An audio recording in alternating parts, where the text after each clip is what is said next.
नमस्कार, हरियाणा न्यूज देख रहे हैं आप और मैं हूं आपके साथ ज्योति सांगवान। हरियाणा में चुनाव हो चुका है। विधानसभा चुनाव को लेकर सभी 90 हलकों पर सिंगल फेज में वोटिंग की गई। सभी उम्मीदवार, सभी पार्टियों की आप कह सकते हैं किस्मत ईवीएम में कैद हो चुकी है। 8 अक्टूबर को मतगणना होगी, उसके बाद परिणाम आएगा। लेकिन परिणाम आने से पहले, जैसा कि आपने चुनाव प्रचार के दौरान भी सभी उम्मीदवारों की, सभी नेताओं और सभी पार्टियों की जीत के दावे सुने, मतगणना से पहले भी, परिणाम आने से पहले भी तमाम दल, तमाम नेता अपनी अपनी जीत का दम भर रहे हैं। हालांकि परिणाम के लिए भी इंतजार करना है। कार्यवाहक सीएम ये कह रहे हैं, नायब सिंह सैनी ये कह रहे हैं कि 8 अक्टूबर को जनता बीजेपी के पक्ष में फैसला देने वाली है। बीजेपी हरियाणा में तीसरी बार सत्ता में आने वाली है।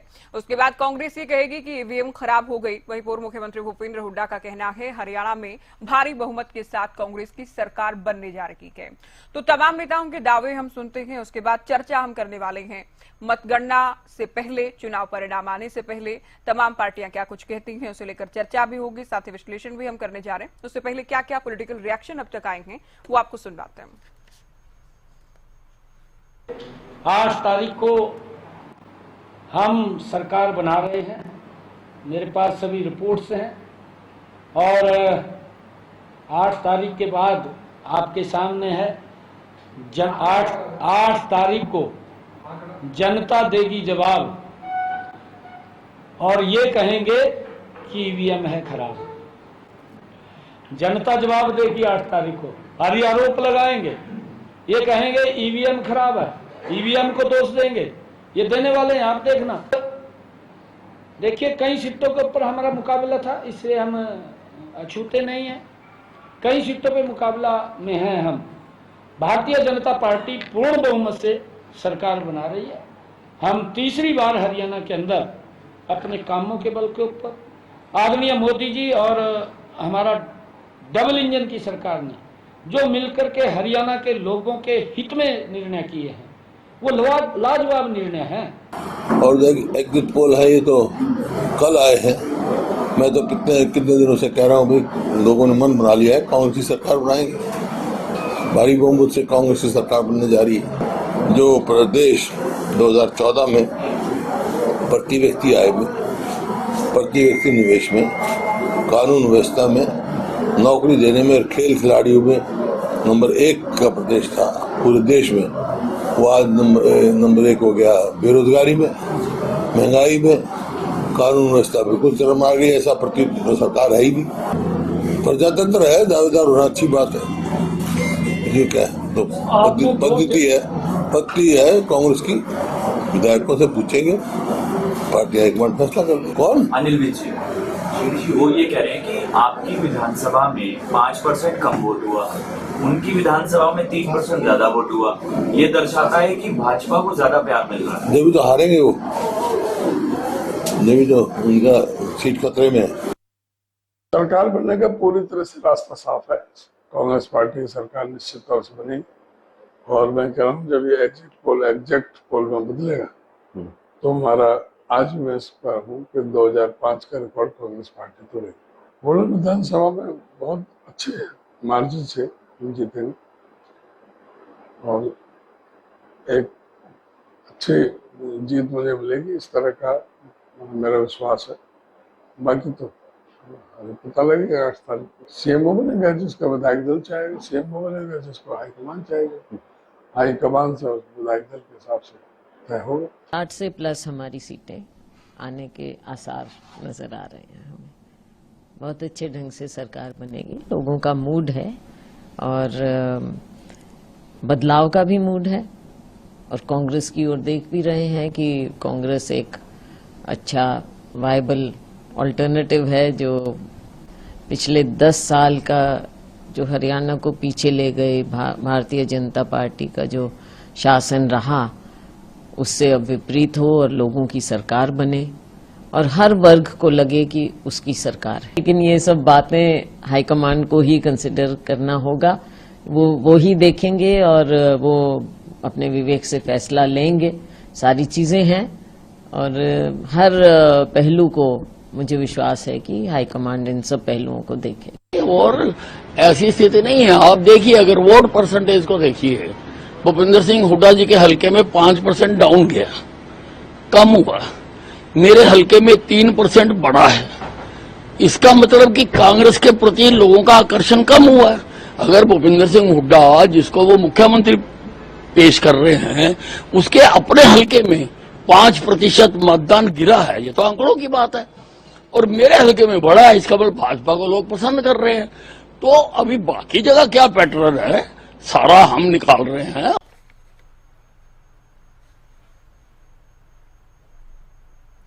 तो हरियाणा के महासंग्राम को लेकर चर्चा हम करने जा रहे हैं। कुछ खास मेहमान हमारे साथ जुड़ गए। प्रदर्शनी सिंह, प्रवक्ता बीजेपी, योगेश सिहाग, प्रवक्ता कांग्रेस, विजेंद्र रेहडू, प्रवक्ता इनेलो, अजय गुलिया, प्रवक्ता जेजेपी और साथ ही राजेंद्र जाधव, वरिष्ठ पत्रकार भी हमारे साथ डिबेट में जुड़ गए हैं। आप सभी का बहुत स्वागत है। शुरुआत आज कांग्रेस से हम करने वाले हैं। सिहाग जी, कैंपेनिंग के दौरान भी आप लोगों ने खुद दावा किया इस बात को लेकर कि हम सरकार बनाने जा रहे हैं। अब जितने भी अनुमान सामने आए हैं, जितने भी पोल किए गए हैं, तमाम एग्जिट पोल्स में भी कांग्रेस की सरकार बनती नजर आ रही है। तो क्या वाकई आप लोग भी कॉन्फिडेंट हैं, या फिर बीजेपी भी जिस तरह से दावा कर रही है उसी तरह से आप लोग भी दम भर रहे हैं सत्ता में आने का? क्योंकि बीजेपी का अभी भी ये कहना है कोई भी अनुमान हरियाणा को लेकर सटीक साबित नहीं होने वाला है, हम हैट्रिक लगाने वाले हैं। क्या कहेंगे? देखिए ज्योति जी, आपके हरियाणा न्यूज के दर्शकों को, सभी प्रवक्ता साथियों को नमस्कार, राम राम। देखिए, हरियाणा की जनता ने बहुत समय से एक मन बना रखा था, बस सही समय के इंतजार में थी जनता। देखिए, इन्होंने से हरियाणा में इनका जो कुशासन रहा, हर वर्ग को इन्होंने लाठियों गोलियों से पीटने का काम किया। सबसे बड़ा मुद्दा किसान, जवान, पहलवान और युवाओं के रोजगार का मुद्दा मैं समझता हूँ बहुत मुख्य मुद्दा रहा, जिसको लेकर इन्होंने अपना मुख्यमंत्री का चेहरा बदलकर भी प्रयास किया एंटी इनकम्बेंसी रोकने का। उनका चेहरा भी छिपाया गया, आप भी जानते हैं किस तरह से उन्हें रैलियों में आमंत्रित नहीं किया गया। परंतु जनता, मैं समझता हूं कि मन बना चुकी है, और कल उन्होंने वोट की चोट से अपना जवाब दे दिया है। इन्होंने तो हमारा जवाब नहीं दिया जो हरियाणा मांगे साहब हमने कैंपेन चलाया, बल्कि हमारे से उससे 10 साल पहले का जवाब हमसे मांगने लग गए। तो देखिए, आज आप सत्ता में हैं तो जवाबदेही आपकी ही बनती है। अब और जो उसके साथ साथ जो हमारी गारंटी थी, 7 गारंटी, उस पर भी जनता ने विश्वास जताया है। और मैं समझता हूँ हरियाणा में चौधरी भूपेंद्र सिंह हुड्डा, चौधरी उदयभान जी की जोड़ी और युवाओं की आवाज दीपेंद्र हुड्डा जी, जो पूरे हरियाणा में उन्होंने जो रैलियां की है, और राहुल गांधी जी, प्रियंका जी, तो सभी के प्रति हरियाणा में एक पूरा एक विश्वास का माहौल देखने को मिला है। और आप देखिए, मैं समझता हूं कि इनकी कहीं ऐसा भी हो सकता है कि इनकी मुख्यमंत्री समेत पूरी कैबिनेट ही हार जाए, जो हमारे पास इनपुट्स आ रहे हैं। तो देखिए, कहीं ना कहीं इन्होंने जनता से जो गैप बनाया, जनता को जो परेशान किया, फैमिली आईडी के नाम पे, पोर्टलों के नाम पे, फसल नहीं खरीदी किसान की, अब इन्होंने एक ढोंग किया, पर्ची खर्ची। अरे कोई सबूत था आपके पास? आपने तो 30 आपके समय में पर्चे लीक हुए, युवाओं को आपने रोजगार नहीं दिया। आपके प्रधानमंत्री मंच से घोषणा करते हैं कि 2 लाख पद खाली है, हम उन पे रोजगार देंगे। आपने 10 साल तक 2 लाख पद नहीं भरे। STRM के माध्यम से आपने आरक्षण समाप्त कर दिया। तो हर क्षेत्र में इन्होंने जो है एक जो इसका कुशासन रहा है, जो कि मैं समझता हूँ जनता ने इनको सही समय पे जवाब दिया है। किसानों का मुद्दा बहुत, मैं समझता हूँ बहुत प्रमुख मुद्दा रहा है हरियाणा, क्योंकि एक कृषि प्रधान देश है, और किसानों को इन्होंने मेरी फसल मेरी ब्यौरा पोर्टल के माध्यम से कितना परेशान किया है। और मैं समझता हूँ कि 8 तारीख से हरियाणा में जनता की सरकार बनने जा रही है, और जनता ने अपने मन से कांग्रेस की वापसी की है। और जो बार बार हुड्डा साहब भी कहते थे वोट काटुओं से बचना, ये मैं इसके लिए भी जनता का धन्यवाद करता हूँ। चुनाव कांग्रेस और भाजपा के बीच में ही रहा, हालांकि भारतीय जनता पार्टी ने बहुत प्रयास किए। देखिए, ज्योति जी, उनके 90 कैंडिडेट नहीं थे भारतीय जनता पार्टी के, उन्होंने कई जगह इंडिपेंडेंट, कई जगह और अन्य पार्टियों के उतार के उन्होंने बहुत प्रयास किया। समय बहुत कम ही अभी बाकी है। प्रदर्शनी जी, हैट्रिक लगाने की बात कर रहे हैं आप लोग, लेकिन क्या ये केवल एक महज एक दावा है कि जब तक परिणाम नहीं आता तब तक तो केवल हम लोग कहते रहे कि हाँ सरकार बनने जा रही, बीजेपी कहती रही हाँ सरकार बनने जा रही है? क्या एंटी इनकम्बेंसी इतनी हावी थी कि तमाम अनुमान के मुताबिक जो लोग जो कह रहे थे, क्योंकि हम भी ग्राउंड पर गए, हो सकता है कि आप लोगों का साइलेंट वोटर हो, लेकिन क्या साइलेंट वोटर इतना हो सकता कि इतना निर्णायक हो सकता कि बड़ी संख्या में हो सकता है कि तमाम अनुमान या जिस तरह के रुझान नजर आ रहे थे उनको उलट करते हो? देखिए ज्योति जी नमस्कार, बाकी प्रवक्ताओं को भी नमस्कार। अभी तक जो एग्जिट पोल आ रहे हैं, ठीक है, मैं फ्रैंकली बताऊं, एग्जिट पोल पे हमें कितना विश्वास करना चाहिए, कितना नहीं करना चाहिए, इसके 3-4 उदाहरण मैं आपको बता दूं। 2000 और इसमें मैं अपनी पार्टी का भी बता रही हूँ, ऐसा नहीं है कि मैं सिर्फ दूसरी विपक्षी पार्टियों का भी बता रही हूँ। 2004 में लोकसभा चुनाव हुआ था, अटल बिहारी वाजपेयी ऐसा लग रहा था जैसे फुल बहुमत में आएंगे, लेकिन सबको मालूम है कि यूपीए 1 आई थी, मनमोहन सिंह की सरकार बनी थी, सबको मालूम है। उसके बाद दूसरा एग्जाम्पल है बिहार असेंबली 2020 का चुनाव हुआ था, एग्जिट पोल दिखा रहे कि तेजस्वी यादव फुल मेजोरिटी में आएंगे, नीतीश कुमार ने फिर सरकार बनाई। उत्तर प्रदेश में असेंबली इलेक्शन हुआ था 2017 में, मेजोरिटी पोलर्स ने ये बोला था कि हंग असेंबली आएगी, एग्जिट पोल सारे के सारे ये बोल रहे थे कि हंग असेंबली आई थी। और उसके बाद आप देख लीजिए कि किस तरीके से योगी जी की सरकार बनी थी। एक बहुत बड़ा मैसिव एक कहते हैं ना जन सैलाब आया था उत्तर प्रदेश में। अच्छा, ज्यादा दूर जाने की जरूरत नहीं, भी हाल फिलहाल में छत्तीसगढ़ का चुनाव हुआ है, मध्य प्रदेश का चुनाव हुआ है और राजस्थान का चुनाव हुआ है। वहां पे भी ये बोला जा रहा था कि आंधी आ रही है, लहर आ रही है, तूफान आ रहा है, सारे एग्जिट पोल ने बोला था ये बात। रिजल्ट आपके सामने है। छत्तीसगढ़ में तो यहां तक हालत थी कि भारतीय जनता पार्टी ने खुद भी प्रभारी कोई नहीं भेजा था। तो आप इसी से देख सकते हैं कि यहाँ पे क्या हालत है। और मुझे पूरा यकीन है कि हम पूर्ण रूप से अपनी सरकार बना रहे हैं, एक सब्सटैंशियल अच्छी परसेंटेज लेके हम सरकार बना रहे हैं। लेकिन हरियाणा का जो मिजाज है, हरियाणा आपको लगता है तीसरी बार किसी को मौका अभी तक तो कम से कम नहीं दिया गया, आप लोग ये इतिहास रचेंगे, आप कॉन्फिडेंट हैं इस बात को लेकर? देखिए मैं आपको बता रही हूँ, जो 10 साल का हमारा काम रहा है, हमने काम के बेसिस पे ही लोगों से वोट मांगा है। हमें क्यों नहीं लोग देंगे वोट? जब जहां पे हम 24 फसलों पे हमने किसानों को एमएसपी दी, जी हमने 24 फसलों पे एमएसपी दी है। और उसके बाद जिसको कहते हैं हम ही वो व्यक्ति हैं जिसको कहते हैं महिलाओं को सुरक्षा दी है। 3000 के करीब हमने महिलाओं को पेंशन दी है और वो पेंशन जो है वो बुजुर्ग महिलाओं को मिल रही है। इसके अलावा ऐसी बहुत सारे 500 रुपए की गैस सिलेंडर, हुडा साहब के समय पे 6 सिलेंडर मिलते थे, उसमें भी रो के महिलाओं को मिलते थे। दूसरी बात, किसान ये भी नहीं भूल गए हैं कि किसानों के साथ किस किस्म का मजाक हुआ है, कैसे 2 रुपए के, 10 रुपए के और 15 रुपए के चेक मिले हैं। तो मुझे लगता है कि हरियाणा की जनता जो है ज्योति जी, बड़ी पॉलिटिकली अवेयर जनता है। उन्हें ये बात समझ में आती है कि ऐसी सरकार लेके आए जिसका तालमेल केंद्र से हो। और इस समय केंद्र में भारतीय जनता पार्टी की एक बड़ी मजबूत सरकार है, तो वो नहीं चाहेंगे कि जो फैसिलिटीज जो केंद्र से मिल सकती हैं वो कहीं ना कहीं ब्लॉकेज आए या कोई भी ठहराव उसमें आए। तो चलिए मैं इनेलो को चर्चा में जोड़ रही हूँ। रेणु साहब, चुनाव प्रचार के दौरान खूब ये कहा गया कि मुकाबला बीजेपी और कांग्रेस में ही है, दोनों दलों के अलावा कहीं भी अगर वोट किया जाएगा, अगर कांग्रेस को आप वोट नहीं करते हैं तो विपक्ष का वोट कहीं भी किया जाना कांग्रेस के अलावा बीजेपी को ही जाएगा। इनेलो को बार बार बीजेपी की बी टीम कहा गया, लेकिन अब जबकि चुनाव हो चुके हैं, वोटिंग हो चुकी है, किस तरह के फीडबैक्स आप लोगों के पास आ रहे हैं, किस तरह की जानकारियां आप लोगों को मिल रही हैं? क्योंकि जो तमाम अनुमान हैं वो तो कोई 1 सीट दिखा रहा है, कोई 2 दिखा रहा है, कोई 4, 5, 6 अलग अलग जो आंकड़े सामने आ रहे हैं। तो जो सीएम बनने का दावा कर रहे हैं, गठबंधन की सरकार आने का दावा कर रहे थे अभय चौटाला, लगता है मुमकिन हो पाएगा किसी भी सूरत में? बिल्कुल ज्योति जी, देखिए हमने आपके साथ बहुत डिबेटें की हैं और जिस दिन का इंतजार था कल वो दिन आया। और बीजेपी ने क्या किया, क्या करना चाहिए था, क्या गलत किया, कांग्रेस ने पिछले अपने 10 साल के शासन में क्या गलत किया, कितना गलत किया, वो सारी बातें का जो फैसला है वो प्रदेश की जनता ने देने का काम कर दिया है। अब उन मुद्दों पर जाने की बात ही नहीं कि भाई किसका गलत था, किसका सही था। अब सभी हमारे जो कैंडिडेट्स हैं, सभी जो पार्टियां हैं, उनका जो भाग्य है वो हरियाणा प्रदेश के मतदाताओं ने मतपेटियों में ईवीएम में बंद करने का काम किया है, जो परसों 8 तारीख को खुलने वाला है।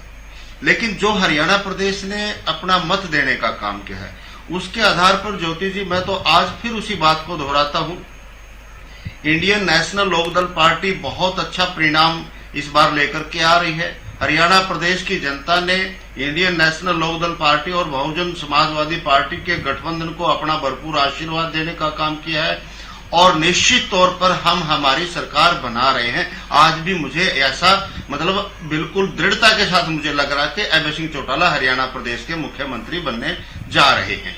जिस प्रकार से कल से हम देख रहे हैं शाम से एग्जिट पोल के आ रहे हैं, कोई 60 दिखा रहा है कांग्रेस को, कोई भाजपा को 24 और 29 दिखा रहा है।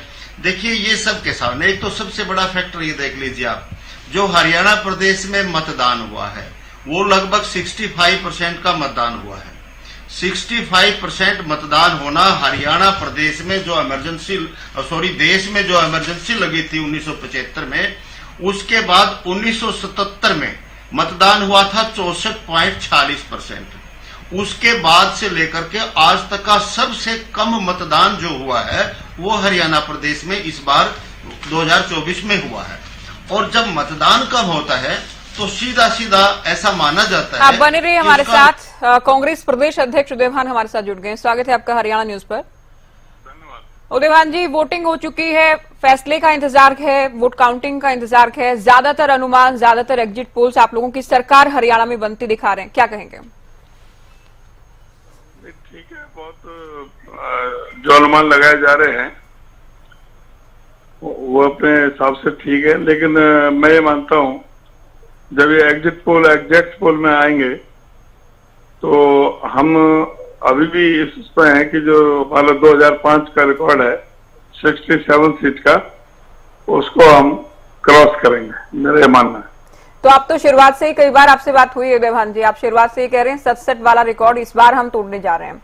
दावा बीजेपी भी कर रही है, ये एग्जिट पोल आने के बाद भी बीजेपी कह रही है कि ये फेक साबित होंगे, सही साबित नहीं होंगे, हैट्रिक हम बनाने वाले हैं, क्या कहिएगा?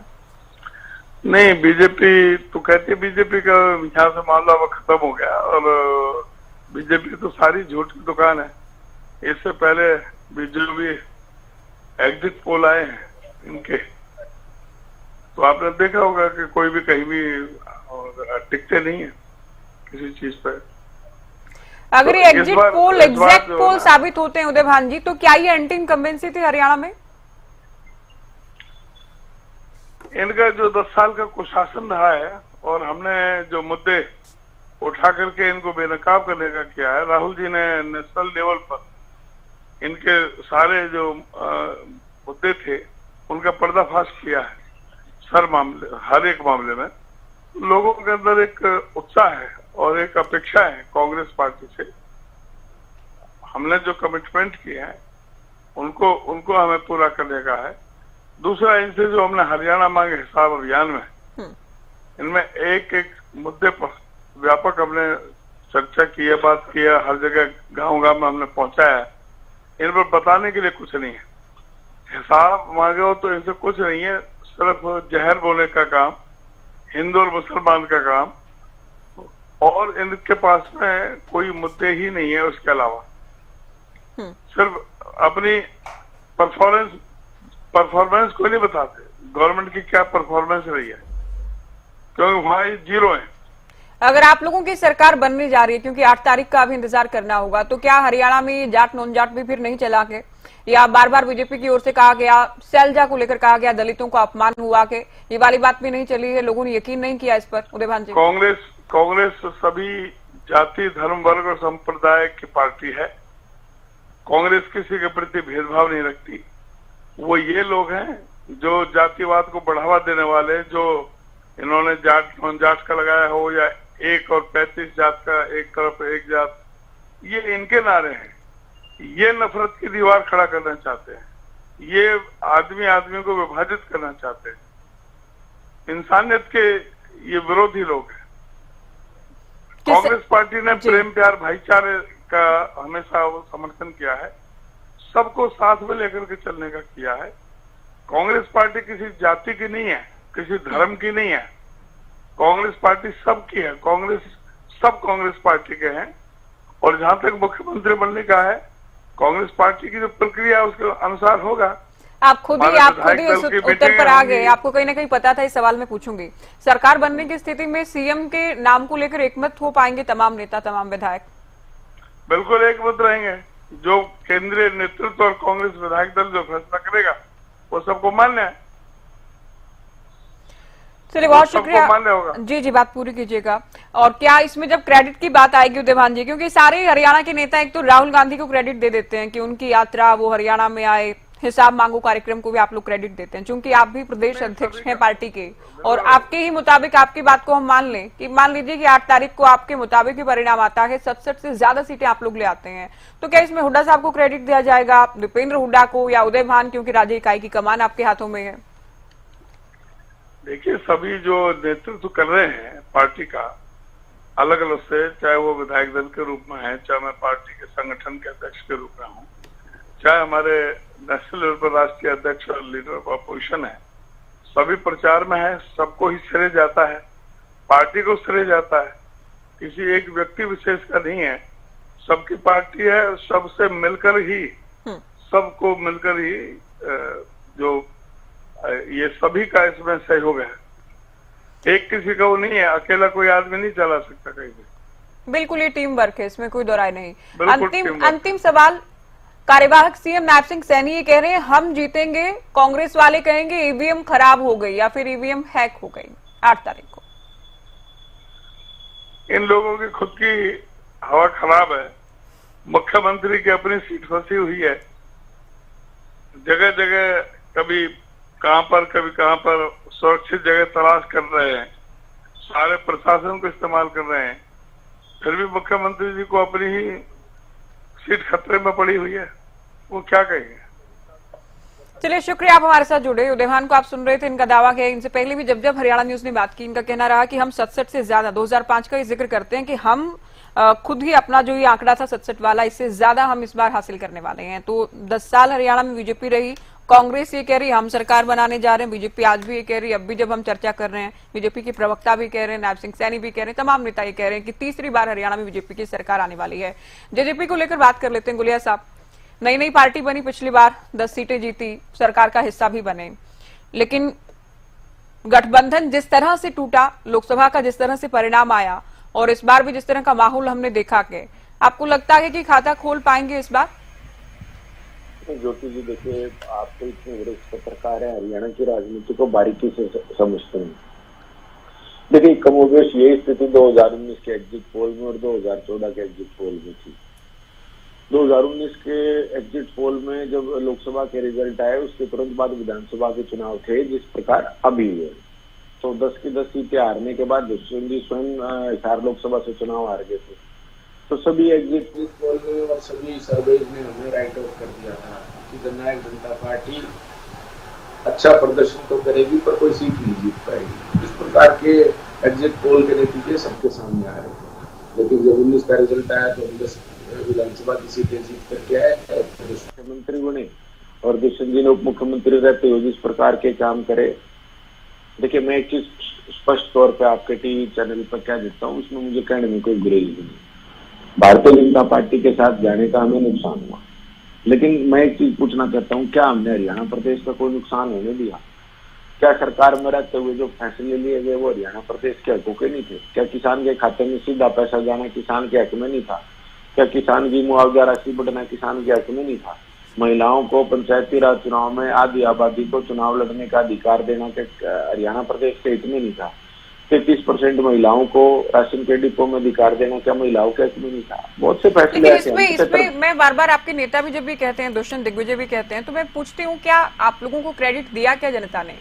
हमने तो लोकसभा में भी देखा, बुरा हाल था, विरोध भी तो हुआ था, और इसमें केवल हमने तो कोई एग्जिट पोल दिखाया ही नहीं, क्योंकि जनता भी जानती है क्या परिणाम आने वाला है, और हम भी चूंकि सालों से हम हरियाणा की राजनीति को देख रहे हैं, हरियाणा के चुनाव को देख रहे हैं, तो कहीं ना कहीं अंदाजा तो है इस बात का क्या होने जा रहा है 8 तारीख को।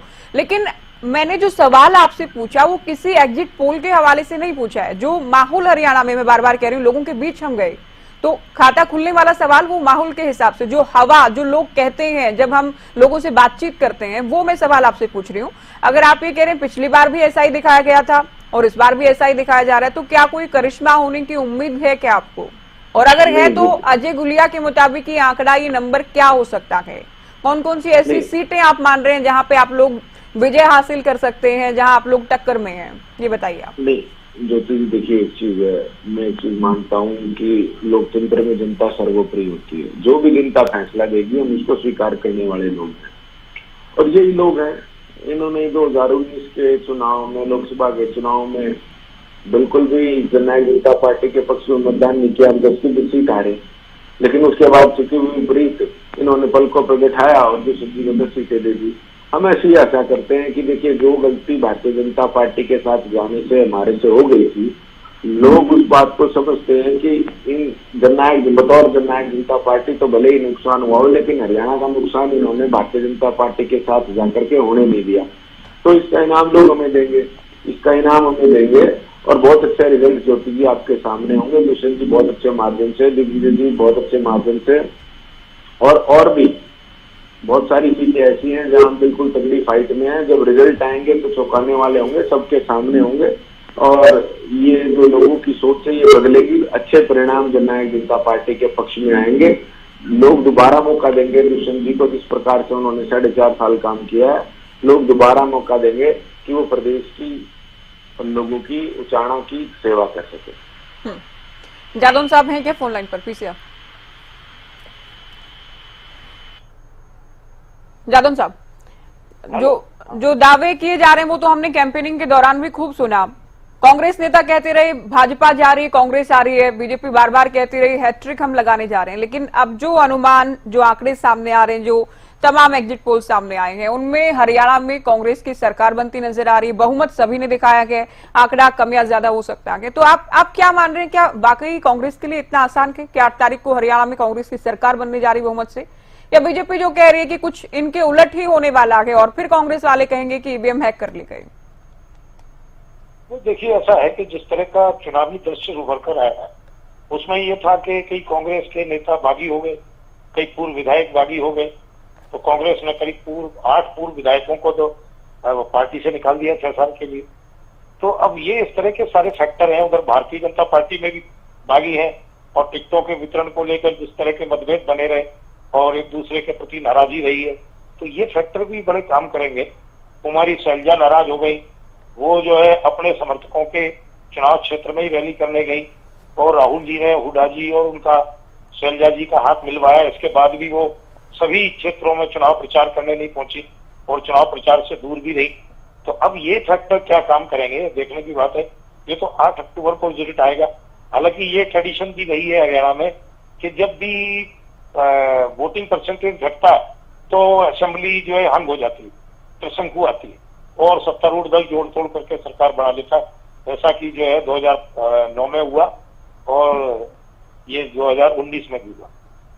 तो ये है कि वो परसेंटेजों को, वोटिंग परसेंटेज घट गया है, तो देखते हैं कि क्या। लेकिन इस बार कहा यह भी जा रहा है, जो कि हमने लोकसभा में भी देखा, जहां जहां बीजेपी मजबूत मानी जाती रही या फिर बीजेपी मजबूत थी, वहां वोट कम हुआ के ग्रामीण इलाकों वहां वोट ज्यादा दरअसल हुआ कि ग्रामीण इलाकों की हम बात करें, वोट ज्यादा होने की बातें सामने आ रही हैं। शहरी इलाकों में जहां बीजेपी मजबूत रही वहां वोट कम होने की, यानी जो बीजेपी के समर्थक या बीजेपी को वोट करने वाले लोग थे, बीजेपी के वोटर्स थे, वो घरों से कम निकले हैं। तो ये वोट परसेंट कम होने के पीछे क्या एक फैक्टर समझा जा सकता है जादौन साहब? हाँ, यही लगता है कि पहले ट्रेडिशन के हिसाब से बताया गया कि परसेंटेज जो वोट अगर कम होता है, वोटिंग परसेंटेज कम डाउन जाता है, तो फिर किसी को बहुमत नहीं मिलता। इस तरह का हरियाणा में ट्रेंड देखने को मिला है। पहले पिछली बारों से भी करीब 2000 से लेकर 2024 तक इस तरह के ट्रेंड को देखने का ऐसा ट्रेंड सामने आया। तो इस बार भी पिछली बार से परसेंटेज, वोटिंग परसेंटेज घट गया। माना तो ये जा रहा था कि शुरुआत में जिस ढंग से मतदाताओं ने उत्साह दिखाया तो लग रहा था कि परसेंटेज ठीक रहेगा और बढ़ेगा, पिछली बार से बढ़ जाएगा। लेकिन इस बार तो अभी जो कल रात 12 बजे तक का जो आंकड़ा चुनाव आयोग ने समाप्त किया है वो उसके अनुसार तो घट गया। कि पिछली बार कभी 69% के करीब होगा, इस बार 67 कुछ 66 समथिंग होगा। तो ये करीब 67% वोट हुआ है। ये थोड़ा कम है पिछली बार से, 69-70 के आसपास का जो आंकड़ा रहता है उससे थोड़ा कम है ये। तो इस बार लगता है कि अगर कांग्रेस भी, हो सकता है कि कांग्रेस सबसे बड़ी पार्टी के रूप में उभरा है, ये भी हो सकता है अगर हंग असेंबली आती है तो। फिर जोड़ तोड़ करके। आप सालों से हरियाणा की राजनीति को देख रहे हैं जादौन साहब, आपका अनुभव, आपका अनुमान ये कह रहा है कि हरियाणा में बहुमत किसी को नहीं मिल रहा है, हो सकता है सिंगल लार्जेस्ट पार्टी कांग्रेस बने, आप ये कह रहे हैं? हाँ, ये लग रहा है। कारण क्या है कि कांग्रेस को भी बहुत सारी चुनौतियां खड़ी हो गई थी, कई बागी खड़े हो गए थे, समझाने के प्रयास किए गए, लेकिन वो माने नहीं और वो खड़े रहे। और इसके बाद जो है 8 पूर्व विधायकों को कांग्रेस ने निकाला इस चुनाव कैंपेनिंग के दौरान ही। तो अब ये सब फैक्टर भी तो काम करते हैं, वो कहीं ना कहीं वोट कटिंग का काम करेंगे। ये गठबंधन खड़े हो गए जो जाट और दलित कॉम्बिनेशन पर आधारित थे, तो ये जो है वोटों का बंटवारा करेंगे। जो कांग्रेस का वोटर था जाट मान लीजिए, उसका बंटवारा अगर इनके जरिए हुआ तो कांग्रेस को नुकसान होगा, और जो कांग्रेस के बागी है वो भी नुकसान पहुंचा रहे हैं। और दलित वोटर जो कांग्रेस की तरफ भारतीय जनता पार्टी को छोड़कर मुड़ गया था, अगर उसमें बंटवारा हुआ तो फिर नुकसान होगा। तो ये सारे फैक्टर्स जो है इस तरह से कांग्रेस की स्पीड को रोकने का काम तो कर ही रहे हैं। तो हो सकता है कि सिंगल लार्जेस्ट पार्टी के रूप में कांग्रेस आए या मेजोरिटी मिल जाए, लेकिन जिस तरह से एग्जिट पोल भी बड़ा बम्पर दिखा रहे हैं, मेजोरिटी 64-65 तक सीटें बता रहे हैं, मुझे लगता है कि ऐसा नहीं होने वाला है। कई सीटों पर नेक टू नेक फाइट भी है, ये भी हम लगातार देख रहे हैं, कई सीटों पर बहुत कड़ी टक्कर गए। ये थोड़ा बहुत बदलाव जरूर कर सकता है, लेकिन ज्यादातर लोगों का और जो अनुमान है उनके मुताबिक कांग्रेस सरकार बना रही है। आप ये कह रहे हैं हाँ मजबूत है कांग्रेस, हो सकता है सिंगल लार्जेस्ट पार्टी भी बने या फिर बहुमत भी हासिल कर ले, लेकिन बहुत बड़ा ही आंकड़ा होगा जीत का, ये मुमकिन नहीं है, आपका कहना है सियाग साहब? ये लगने का ये कम वोट परसेंट जो है, वरिष्ठ पत्रकार हैं जादौन साहब ये भी इसका हवाला दे रहे हैं, रेड्डी साहब भी कह रहे थे कम वोट हुआ के इसका मतलब ये नहीं कि किसी को बहुमत या प्रचंड बहुमत मिल रहा है, ऐसा नहीं है। और बीजेपी तो बार बार ये कह रही है कि आप लोग एग्जिट पोल्स को देखकर खुश होते रहिए, 8 तारीख को जो परिणाम आएंगे तो आप लोगों को चुकाने वाले रहेंगे।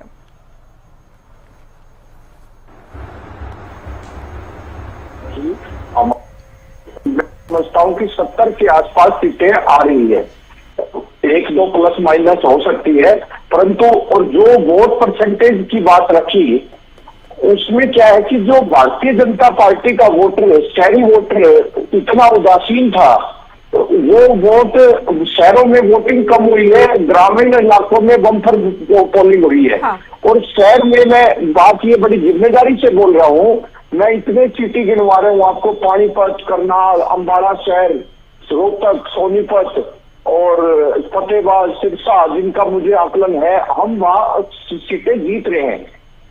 तो हमारी मतलब जो मैं सिटी की सीटें भी जो मैं बता रहा हूँ, तो इस बात को तो बिल्कुल भी डिनाई नहीं किया जा सकता कि अगर शहरी वोट कम हुआ के बीजेपी का जो कोर वोट माना जाता है, बीजेपी जहां जहां मजबूत मानी जाती है उन बेल्ट में अगर कम वोट हुआ है तो ये नुकसान बीजेपी को रहेगा।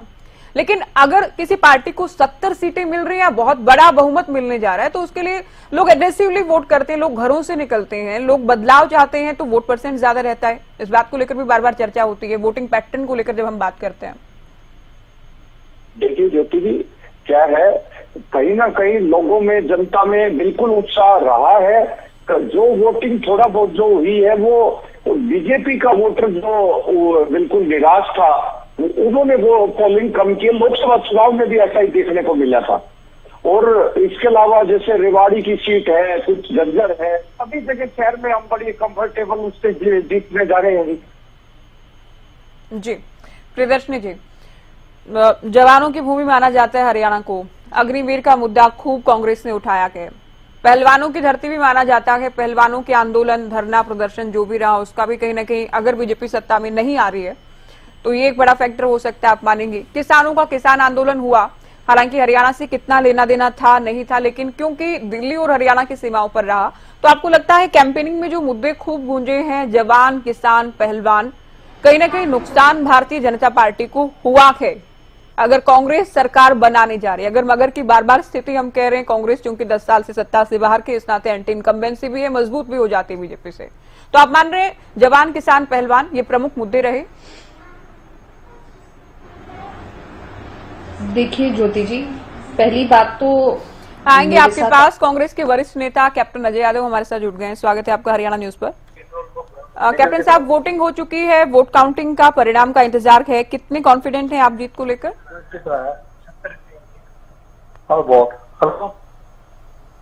हेलो जी कैप्टन साहब, कितने कॉन्फिडेंट हैं जीत को लेकर? एग्जिट पोल्स में तो तमाम अनुमान जो सामने आ रहे हैं कांग्रेस की बहुमत से सरकार बनने जा रही है, आप क्या कहेंगे?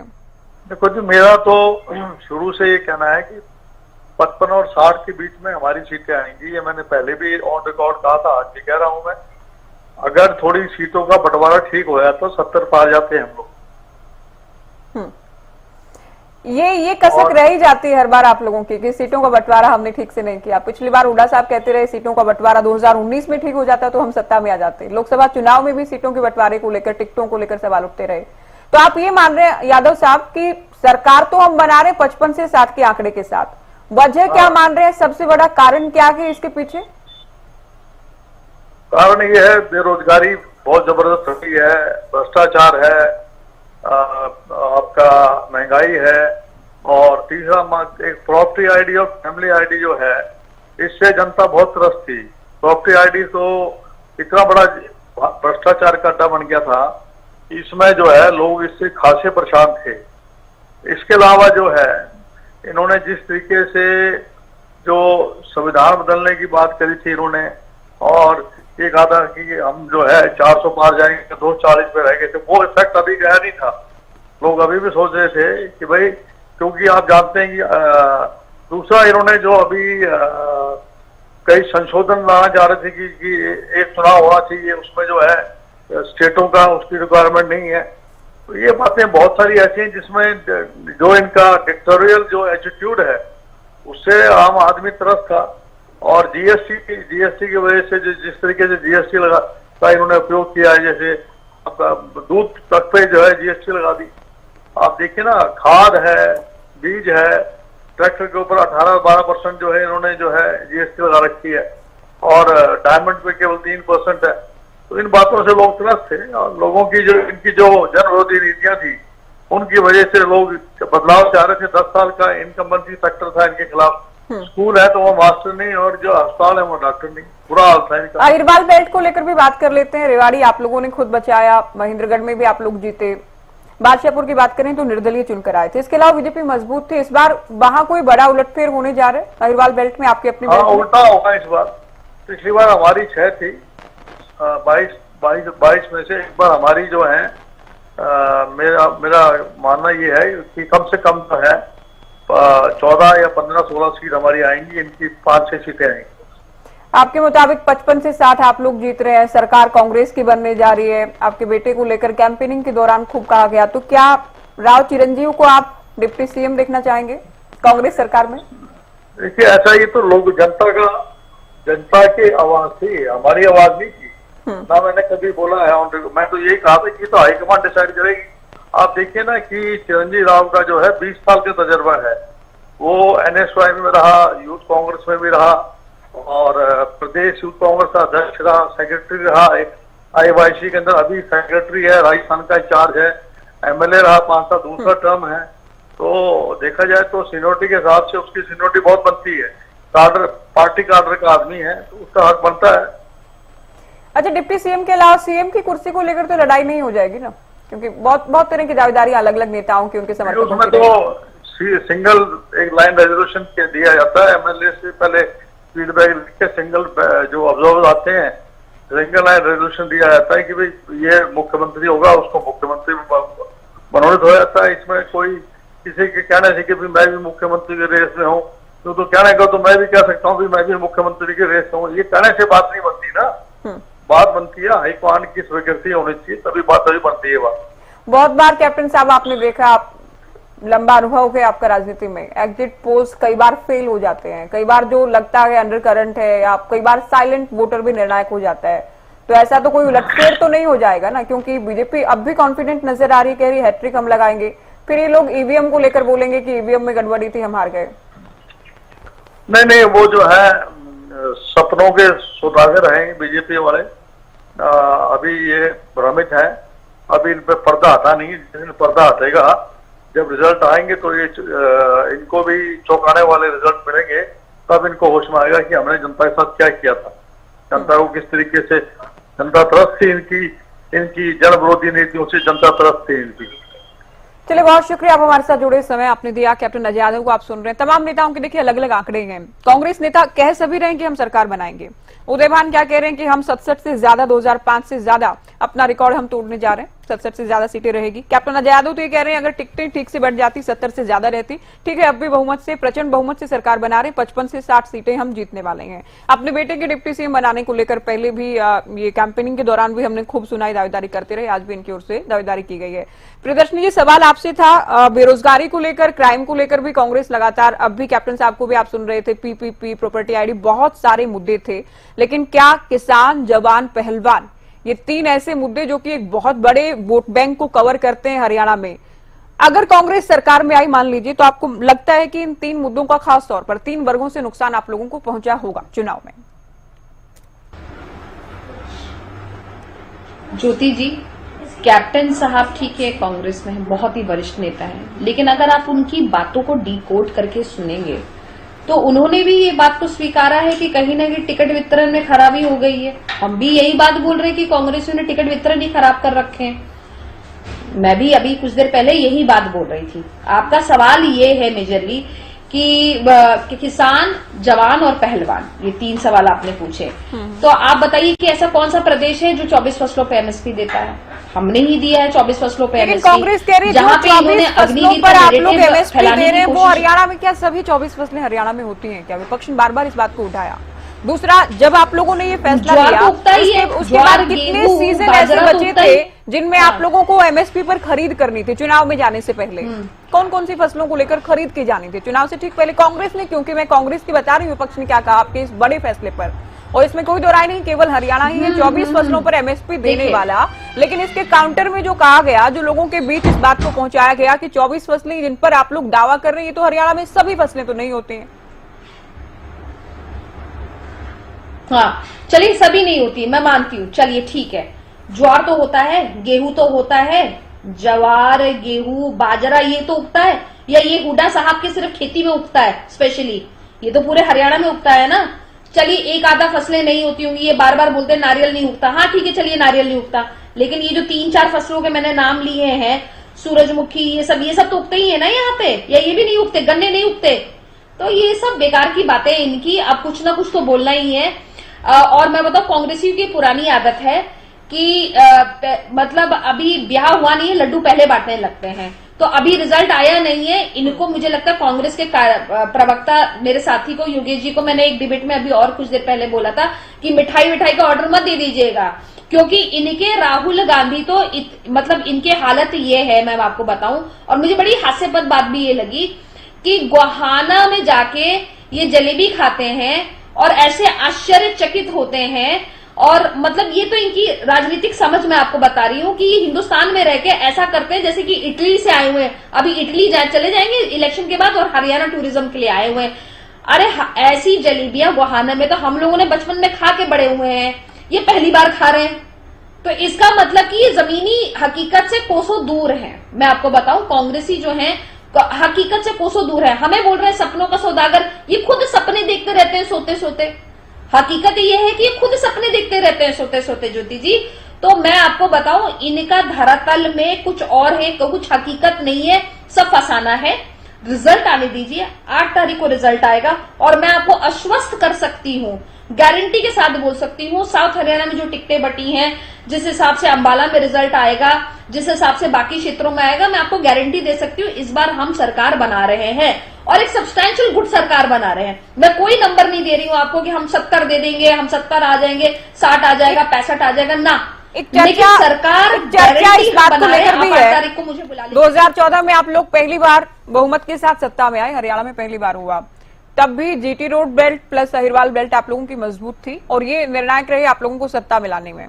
2019 की बात करें, सिंगल लार्जेस्ट पार्टी बने, तब भी इन 2 बेल्ट में बीजेपी मजबूत रही। अब राजनीति के जानकार कहीं ना कहीं ये मान रहे हैं, लोगों के बीच हम भी गए, कि इन दोनों बेल्ट में आप लोगों को नुकसान हुआ है, और इनके अलावा जो दूसरे इलाके हैं, दूसरा जो एरिया है हरियाणा का, दूसरी जो बेल्ट है, वहां पर कांग्रेस पहले से मजबूत है। और इस बार क्योंकि एंटी इनकम्बेंसी का फैक्टर है, 10 साल बीजेपी की सरकार, तो आप जब अंबाला की बात कर रहे हैं या फिर आप जीटी रोड बेल्ट की बात कर रहे हैं, वहां तो आप लोगों को नुकसान होने की खबरें सामने आ रही है। हालांकि कितनी सही है नहीं है, 8 तारीख को ही इस पर चर्चा हो पाएगी। 12 सीटें तो मैं आपको बता रही हूँ जो अहिरवाल बेल्ट की हैं, ठीक है।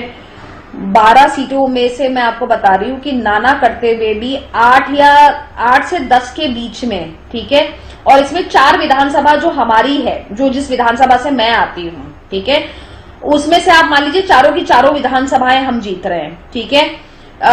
तो आप ये सोचिए, उसी हिसाब से मैंने कैलकुलेशन, और मेरी भी बातचीत होती रहती है। मैं रेवाड़ी भी गई हूँ, ठीक है, अटेली भी गई हूँ, और हर जगह जा रही हूँ, करके आ रही हूँ। जैसे आप लोग भी ग्राउंड में हैं, हम लोग भी ग्राउंड में ही हैं, ठीक है। आखिरी दिन भी जब हम लोग डोर टू डोर कैंपेन के लिए गए हैं, तो कोई माई हमें दूध पिला रही है, कोई चूरमा खिला रही है, कोई गुड़ और दूध पिला रही है। तो मैं बता रही हूँ, जनता का कोई आक्रोश, ये नैरेटिव ये फैलाने की जो कोशिश कर रहे हैं ना, ऐसा कुछ भी नहीं है, मैं आपको बता रही हूँ। और 8 तारीख को रिजल्ट आपको पता लग जाएगा। दूसरी बात, कांग्रेस का अंतर्कलह ही इनको मार देगा। इनका ओवर कॉन्फिडेंस, ये जो लड्डू पहले ही बांटने लगते हैं ना रिजल्ट आने से पहले, और उसके बाद हलवाई को ऑर्डर दे देते हैं। बीजेपी डिसिप्लिन वाली पार्टी मानी जाती है, लेकिन लोकसभा में भी हमने देखा आप लोगों के भी मतभेद खुलकर सामने आ गए थे। और इस बार जबकि नायब सैनी को सीएम फेस अनाउंस किया गया था, उसके बाद भी अनिल विज कह रहे थे कि अब भी उनकी ओर से कहा गया कि सीएम हाउस में मुलाकात होगी। तो ऐसा नहीं कि बीजेपी में मनभेद या गुटबाजी नहीं रही है। कांग्रेस की वरिष्ठ नेता गीता भुक्कल हमारे साथ जुड़ गई है। स्वागत है आपका हरियाणा न्यूज पर। बहुत बहुत धन्यवाद। चुनाव हो चुका है, परिणाम का इंतजार है। तमाम अनुमान हरियाणा में कांग्रेस की सरकार बनती दिखा रहे हैं, बहुमत से सरकार बनती दिखा रहे हैं, क्या कहेंगे? जी, हम बहुत बहुत धन्यवाद करते हैं हरियाणा की महान जनता का, जिन्होंने बदलाव के लिए लोकतंत्र के इस महापर्व में वोट डालने का काम किया, और बहुत ही उत्साह के साथ उन्होंने आकर वोट का अपना इस्तेमाल किया है। वाकई में संविधान और लोकतंत्र को बचाने की लड़ाई थी, तो लोगों ने खुद बीजेपी को हराने का मन बनाकर और कांग्रेस पार्टी के पक्ष में मैं समझती हूँ वोट डाले, और जो एग्जिट पोल बता रहे हैं उससे भी ज्यादा अच्छे बेहतर नतीजे हरियाणा में रहेंगे। ज्यादा अच्छे क्या गीता जी, क्या आप क्या आंकड़ा मानकर चल रही हैं? उदय भान कह रहे हैं 67 जीतेंगे, कैप्टन अजय यादव से भी हम बात कर रहे थे, कह रहे थे टिकटें अच्छे से बांटती तो 70 भी आ जाती, 55 से 60 कहीं नहीं गई है। गीता भुक्कल क्या मानती हैं, कितनी सीटों के साथ कांग्रेस सरकार बनाने जा रही है हरियाणा में? कोई भी एग्जिट पोल जितनी सीटें दिखा रहा है उससे ज्यादा सीटें आएंगी, क्योंकि जो एग्जिट पोल एक जो है नेशनल के समय में आया था, अगर 400 पार का नारा नहीं लगा होता तो इंडिया गठबंधन की सरकार बन चुकी होती। तो मेरा मानना है कि जो अभी भी एग्जिट पोल आए उससे बहुत बेहतर स्थिति में रहेंगे, और आने वाला समय कांग्रेस का समय है। जिस प्रकार से लोगों का रुझान रहा है, किसान, गरीब, दलित, महिलाएं, बच्चे, बूढ़े, व्यापारी, कर्मचारी सब निकल कर आए और सबने वोट किया। और जिस तरह से बीजेपी वालों ने चाहे पैसा बांटा, दारू बांटी, पता नहीं क्या क्या, लेकिन चुनाव हम समझते हैं जिस प्रकार से इस लोकतंत्र का मैं महापर्व कहूंगी, उसमें अपने मत का अधिकार जो है सभी ने, चाहे वो अडानी अंबानी के मत का अधिकार होता है, जैसे हमारे यहाँ हर एक व्यक्ति ने अपने वोट का सही ढंग से इस्तेमाल किया, और कांग्रेस पार्टी की हवा बनाने में और सरकार बनाने में पूरी तरह से मदद करने का काम करेंगे। ये जो लोग कह रहे हैं कि एग्जिट पोल गलत भी साबित हो सकते हैं, क्योंकि एमपी, राजस्थान, छत्तीसगढ़ का हवाला दिया जा रहा है पिछली बार के हरियाणा के चुनाव। हालांकि हरियाणा न्यूज हरियाणा का एकमात्र वो चैनल था जिसने दिखाया कि बीजेपी को 40 सीटें मिल रही और बीजेपी को 40 सीटें ही मिली थी। तो क्या ऐसा नहीं है कि कोई करिश्मा, कोई बदलाव या कोई बड़ा उलटफेर ऐसा हो जाए, बीजेपी जिसमें दावा कर रही है कि हम तो हैट्रिक लगाने जा रहे हैं, वैसा कुछ हो जाए गीता जी? कोई चांस, कोई संभावना है ऐसी? हालांकि आप कोई सवाल ही पैदा नहीं होता। बीजेपी ने जिस तरह का प्रदेश में माहौल बनाया, उससे लोग तो जल्दी से जल्दी चाह रहे थे कि चुनाव हो। बीजेपी ने जैसी डेट डिक्लेयर हुई, इन्होंने पोस्टपोन कराने की कोशिश की, क्योंकि बीजेपी घबरा चुकी थी। विधानसभा का सत्र नहीं बुला पाई, कार्यवाहक मुख्यमंत्री है नायब सैनी जी, हमारे भाई हैं। और अब जो माहौल प्रदेश में रहा, हर वर्ग, कभी कह रहे हैं कर्मचारियों की चूड़ी टाइट कर देंगे, कभी कह रहे हैं कि किसानों के साथ ऐसा, कोई भी कह रहे हैं काले कानून वापस लेकर आएंगे। तो जो बेरोजगार युवा पढ़ा लिखा, उसकी बहुत कांग्रेस पार्टी से आस है। 45.6% जो उन्होंने वोट लोकसभा के दौरान देने का काम किया था, उससे भी ज्यादा मन लोगों ने, क्योंकि लोकसभा में 5 सीटें थी, थम्पिंग जीते, 5 अब थोड़े से मार्जिन से हारे। और जो बीजेपी और जेजेपी का गठबंधन रहा, कोई चुनावी घोषणा पत्र इन्होंने खोलकर नहीं देखा। तो ऐसे में लोगों से जैसे हमने बात की है, ये जो चुनाव है, हम लोग या राजनेता या टिकटार्थी या उम्मीदवार नहीं लड़ रहे थे, ये चुनाव जनता लड़ रही थी, जनता के द्वारा ही लड़ा जा रहा था ये चुनाव। मेरा सवाल भी इसी से जुड़ा है कि जो हरियाणा का स्टाइल है एंटी इनकम्बेंसी वाला, कि तीसरी बार तो मौका नहीं देते हैं। तीसरी बार कांग्रेस भी 15 पर आ गई थी, तो क्या केवल एंटी इनकम्बेंसी का फैक्टर क्या वाकई आप लोग एक विकल्प, अच्छा विकल्प मुद्दों के साथ बन पा रहे हैं? प्रो इंकमेंसी वाज देयर, कांग्रेस के पक्ष में लोगों ने मन बना रखा था। एंटी इंकमेंसी सरकार की थी, क्योंकि उन्होंने जो वायदे किए कुछ भी नहीं किया। हर वर्ग दुखी था। जय जवान, जय किसान, जय पहलवान, जय संविधान, हर जगह धज्जियां उड़ाने का काम किया। धर्म जाति बिरादरी का कार्ड इनका चला नहीं। 36 बिरादरी ने खुलकर आए और कांग्रेस के पक्ष में मतदान करने का काम किया। बीजेपी ने जिस प्रकार से वोट काटू पार्टियों को टिकट देकर मैदान में उतारने का प्रयास किया, लोग समझ गए और इस बार उन्होंने अपने वोट का सही इस्तेमाल किया। आप मैनिफेस्टो कमेटी के चेयरमैन भी रही गीता जी, मैनिफेस्टो को लेकर भी आपसे बात हुई थी। आपको लग रहा है कि जनता ने मुद्दों को, मैनिफेस्टो को भी पढ़ा है, आप लोगों की बातों पर भी यकीन किया है? अगर आप देखिए, हमने कांग्रेस पार्टी ने चुनाव अपने मुद्दों पर ही लड़ा, अपने घोषणा पत्र पर ही लड़ा, अपने वायदों और गारंटी पर ही लड़ा। हमारे नेता आदरणीय राहुल गांधी जी आए, हमारे नेता आदरणीय मल्लिकार्जुन खड़गे जी आए, हमारी नेता प्रियंका गांधी जी आई और चौधरी भूपेंद्र सिंह हुड्डा जी, भाई दीपेंद्र हुड्डा जी, सभी सीनियर लोग, सभी ने मुद्दों की ही बात की और बीजेपी ने जहर घोलने का काम किया। लेकिन अब प्रदेश की जनता समझ चुकी है कि बेरोजगारी एक बहुत बड़ा मुद्दा है किसानों के लिए, उनकी एमएसपी की कानून गारंटी बहुत बड़ा मुद्दा है और बहन बेटियों की इज्जत आबरू सुरक्षित हरियाणा देना एक बहुत बड़ा मुद्दा है। अच्छी शिक्षा चिकित्सा देना अच्छा मुद्दा है। टोटल इंफ्रास्ट्रक्चर देना एक बहुत बड़ा मुद्दा है। सुरक्षित हरियाणा, सुरक्षित वातावरण देना हमारे लिए बहुत बड़ा मुद्दा था, जो कि हमने मुद्दों पर ही राजनीति करने का। सैलजा को लेकर बीजेपी ने बार बार कहा दलितों का अपमान कर रही है कांग्रेस, तो आप ये भी मानकर चल रहे हैं फिर तो कि इस बात को, इस मुद्दे को जनता ने नहीं सुना है, इस पर भरोसा नहीं किया है? बीजेपी तो जहर घोलने के अलावा कुछ कर नहीं सकती है। दलित कार्ड खेल रही है। दलित महिला सुनीता दुग्गल IRS थी, उनसे इस्तीफा दिला के चुनाव लड़ा दिया, वो जो सबसे ज्यादा वोटों से जीती, उन्हीं की टिकट काट दी, मंत्रियों की टिकट काट दी। इस बार विधानसभा में लड़ा दिया उनको, विधानसभा में टिकट दे दिया उनको, तो क्या बड़ी बात कर दी? क्या देना नहीं चाहिए था? हमने सबसे ज्यादा 11-12 महिलाओं को टिकट दी। बीजेपी ने ऐसा क्या कर दिया? दलितों के खिलाफ, महिलाओं के खिलाफ, कर्मचारियों के खिलाफ, किसानों के खिलाफ की राजनीति ये लोग करते रहे। अशोक तंवर ने चुनाव लड़ा, तलाश मंत्री वो भी आ गए और बहन कुमारी शैलजा जी बहुत ही सीनियर कांग्रेस पार्टी के वरिष्ठ नेता हैं, उनको लेकर इन्होंने जानबूझ के इस तरह का माहौल बनाने का प्रयास किया। आप हुड्डा साहब की कोर टीम में आते हैं गीता जी, जब आप लोगों से बात होती है, आप खुद ये मानती हैं कि जब चुनाव चल रहा था, कैंपेनिंग थी कि भावी सीएम तो भूपेंद्र हुड्डा ही हैं, अब जब आपके मुताबिक और बहुत सारे एग्जिट पोल्स के मुताबिक हरियाणा में कांग्रेस सरकार बनने जा रही है, तो क्या भूपेंद्र हुड्डा को ही हम सीएम के तौर पर देखने वाले हैं? देखिए, जो चुनाव के परसों नतीजे आ जाएंगे, चीफ ऑब्जर्वर्स ऑलरेडी लगा रखे हैं। मुख्यमंत्री का फैसला कांग्रेस हाईकमांड करता है, वो विधायकों की सलाह से किया जाता है। अगर मैं व्यक्तिगत तौर पर अपनी राय कहूँ तो मैं समझती हूँ, तो जब विधायकों से पूछा जाएगा तो गीता जी तो भूपेंद्र हुड्डा का ही नाम लेने वाली हैं, और क्योंकि लोकसभा की तरह विधानसभा में भी। अच्छा गीता जी, ज्यादातर टिकटें जिनको लेकर चर्चाएं हैं कि हुड्डा साहब के मुताबिक ही बटनी है, तो ये पहले से तैयारी है कि विधायक जब किसी का नाम ले तो हुड्डा साहब का ही नाम ले? देखिए, विधायक सारे जने 1 लाइन रेजोल्यूशन हाईकमांड को भेजने का काम करते हैं कि जो हाईकमांड कहेगा, और हाईकमांड वो कहता है जो विधायक कहते हैं।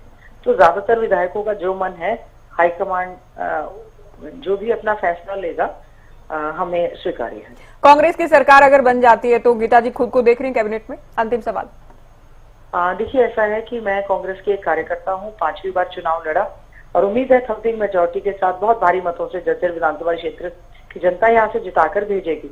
हम ये सीट जीतकर चौधरी भूपेंद्र सिंह हुड्डा जी और कांग्रेस पार्टी की हाईकमांड की झोली में डालकर देने वाले हैं। जो फैसला होगा वो हाईकमांड का और चौधरी भूपेंद्र सिंह हुड्डा जी का फैसला रहेगा।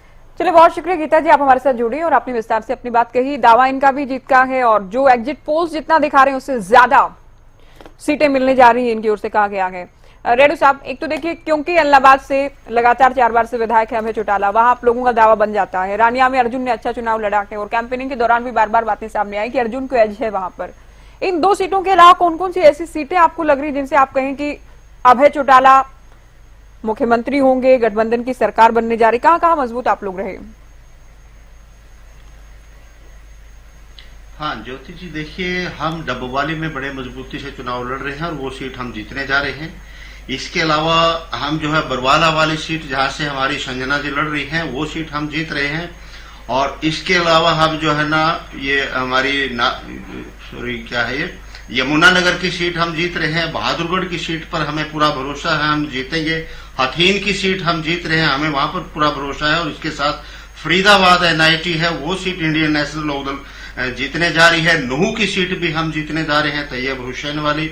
और हमारे प्रदेश अध्यक्ष रामपाल माजरा जी जो कलायत से चुनाव लड़ रहे हैं वो भी हम जीत रहे हैं। और इसके साथ साथ जो है ना, हम नरवाना वाली सीट हम जीत रहे हैं, जो डिस्ट्रिक्ट जींद से हमारी विद्या रानी जी चुनाव लड़ रही है, नरवाना हम जीत रहे हैं। इस प्रकार से कुल मिलाकर के 11 सीटें इंडियन नेशनल लोकदल पार्टी जीत रही है। और इसके अलावा जो बहुजन समाजवादी पार्टी हमारी सहयोगी पार्टी है वो भी 7 सीटों पर हरियाणा प्रदेश में चुनाव जीत रही है, जिनमें मुख्य रूप से सढौरा की सीट हम जीत रहे हैं, जगाधरी, नारायणगढ़, रादौर, असंध और पृथला। ये सीटें लगभग हम मान रहे कि 7 सीटें हम जीत रहे हैं। और 5 सीटों पर हम फाइट दे रहे हैं। अच्छा हमारा स्ट्रॉन्ग कंटेस्ट है, जिसमें जुलाना, फतेहाबाद, नारनौंद, कालावाली, फिरोजपुर, छिरका, यह हम टफ कंटेस्ट में यहाँ पर हैं। और यदि हम 18 सीट जो हम जीती हुई मान रहे हैं अपने आप, तो ये तो बिल्कुल हमने 18 सीट हम जीत रहे हैं दोनों गठबंधन में। और इसके अलावा 5 सीटों पर हमारा टाइट कंपटीशन में हम बैठे हैं। इसलिए मैं कह रहा हूं कि जिस प्रकार से कांग्रेस के ही आपने सभी नेताओं को हमें सुनवाने का काम किया, चाहे उदय भान जी आए, कैप्टन साहब आए, गीता भूकल जी भी आ गई, ये ठीक है 24 घंटे और है इनके पास, ये खुश रह लेंगे। साहब ऐसा नहीं कि हमने कांग्रेस को ही सुनाने का प्रयास किया। आप जानते हैं हमारी टीम इनपुट हमारा प्रयास करता है तमाम नेताओं से जुड़ने का। हम फोन करते हैं, अब कौन फ्री है, कौन टाइम दे पा रहा है। हो सकता है आपके नेता को भी, अभी चौटाला को भी फोन किया, दूसरे नेताओं को भी किया, आप जानते हैं, बखूबी जानते हैं। अब कौन टाइम दे पा रहा है, कौन जुड़ पा रहा है, वो अलग बात है, ठीक है। प्रवक्ता तो है ही, आप अपनी पार्टी का पक्ष रखने कोई बात नहीं, ये आपका काम है। मैं जी हाँ नहीं, मुझे कोई नाराजगी नहीं इस बात की, मैं वैसे कह रहा हूं। लेकिन देखिए ज्योति जी, एक कारण और है बड़ा, मैं थोड़ी सी और बस 10 सेकंड और लेता हूं आपकी। इसमें बड़ा कारण एक है, जैसे मैं पहले बता रहा था, एक तो वोट परसेंटेज जब भी कम होता है वो मौजूदा गवर्नमेंट के खिलाफ जाता है। और ये तीसरा बड़ा एक वोट परसेंटेज कम वाला है। पहले 1968 में सबसे कम वोट परसेंटेज हुआ था, उसके बाद 1977 में कम वोट परसेंटेज हुआ, और इस बार जो 65 के साथ हरियाणा प्रदेश में कम वोट परसेंटेज है, ये सीधा मौजूदा फटाफट, हालांकि समय नहीं है, लेकिन Gulia ji benefit Indian National Lokdal party गठबंधन। लास्ट कमेंट आपका रहेगा, ये नंबर इन्होंने तो 18 से 20 का बता दिया गया रेड्डी साहब ने, आप भी कोई नंबर, कोई आंकड़ा बताना चाहेंगे?